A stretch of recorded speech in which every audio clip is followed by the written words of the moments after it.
Hi everyone, Simon here with a review of Tsuro, the Game of the Path. Before we begin though, such a satisfying unboxing. I have never been so satisfied by such a tiny game detail outside of the dealer from Hands of Fate throwing his cards around everywhere. Anyway, Tsuro, the Game of the Path is a board game that's been given a digital adaptation. It's available for 1 to 8 players to play locally and or online. And you can cross-platform from the desktop version, which is what you see on your screens here, the mobile version, and I believe you can play it in VR as well. I don't have VR for PC, so I wasn't able to test that. Tsuro is deceptively simple, but really quite interesting in terms of its cunning tactics when you get into the gameplay. You pick a character and you start on the edge of the board, and you've got like different points around the edge of the board that you can start with. And then you pick from one of 3 or sometimes 2 tiles, depending on how the board is being set up. And you place those tiles so that you start off with a path, and your character will follow that path around, drawing a line as it goes. Now, you need to continue going for as long as possible to avoid coming back off the edge of the board again. And that's where the tactics of Tsuro come into play. As you're moving forward and you can only put a tile in front of you to continue on your path, everyone else that's playing will be doing the same thing at the same time. So if you've got just another person on the other side of the board, it might take a while for you to start meeting. But if you've got like 4 to 8 people, you'll start tripping over each other very quickly.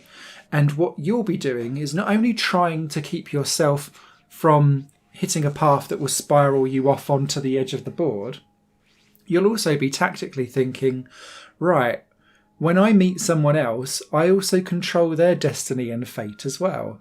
So what can I do to put them on a wonky path to send them off to the edge if I can do it as well? And that is where the tactics come in for Tsuro.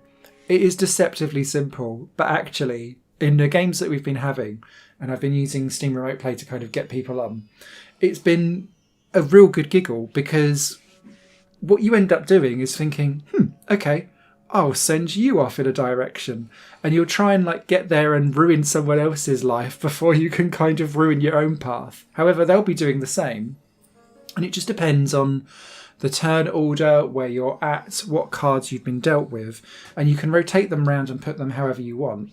It's surprisingly actually very competitive very quickly. The games are designed to be very quick as well, so they'll be over in under 10 minutes. And that is really unique and helpful for a digital board game, because it's simple to pick up, difficult to master. There is a bit of luck involved, obviously, because it's down to what tiles you're given sometimes as well, but you can still always make a best of a bad job usually.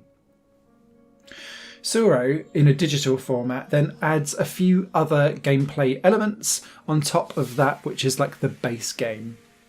You've got a couple of different ways how you can win. So Tsuro traditionally has always been like last person standing wins. However, they've added 2 other modes. The first one is the longest path wins.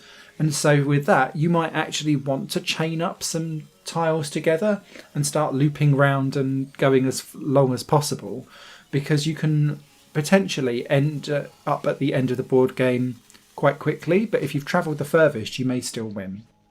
The next one is a loop battle. Now, if you'll see on this game board, there are various times where you'll kind of loop back and forth around yourself, and if you cross your own path, that counts as a loop. So there's a very different style of tactics to try and get as many loops as possible versus being safe. So again, different style of gameplay, different results. There's also 2 solo modes as well. The solo mode is just how long can I survive and can I make my way all the way around the board. And then you've got fuse mode, which sets off like a detonator, because as you can see as you play around on the game, it's as if you're leaving a fuse behind of your life, and so the fuse will go and it's like a time trial and it will catch up to you quite quickly, so you need to be on the ball and fast if you want to be fantastic at that mode. The game plays beautifully. It looks gorgeous. I love the lighting, I love the colours and the nostalgic feel to it, an ancient feel to it, yet it's still bright and beautiful at the same time. I really like the music as well behind it, and I love the way how effortlessly and satisfyingly, I'm going to go back to like gooey videos that you watch with, with like ASMR videos where people are like stirring the thick paint. I get the same kind of vibes when I see the deck cards kind of glide through the sand. It's such tiny small details, but it adds up so much to make Tsuro the Game of the Path an absolutely fantastic experience. The AI also are really well trained. They've got 3 different levels to them. So you've got like a silly AI who will just kind of do any old thing, and quite easy to beat potentially. But then you've got ones that are very competent, and then you've got ones that are tricky. And the tricky ones will try and trip you up just as much as try and help themselves, which is really quite interesting. So you can kind of balance out the AI and have some of each. Or you could go for 7 silly versus 7 tricky and really try and test your wits. Tsuro is an absolutely fantastic experience. Thoroughly recommend it to anyone who enjoys digital board games or is looking for a multiplayer game that is, in theory, abstract, but actually really quick and easy to pick up and play. You can't really go wrong with it. Excellent replayability. This will be absolutely in my multiplayer game rotation pack for a very long time to come, and I expect you'll be seeing it on some of the future Good Luck Have Fun Game Battler episodes coming up in the future too. A written review will be over on higherplayinggames.com. Until next time, be careful on your path, you'll never know where you end up. Bye for now.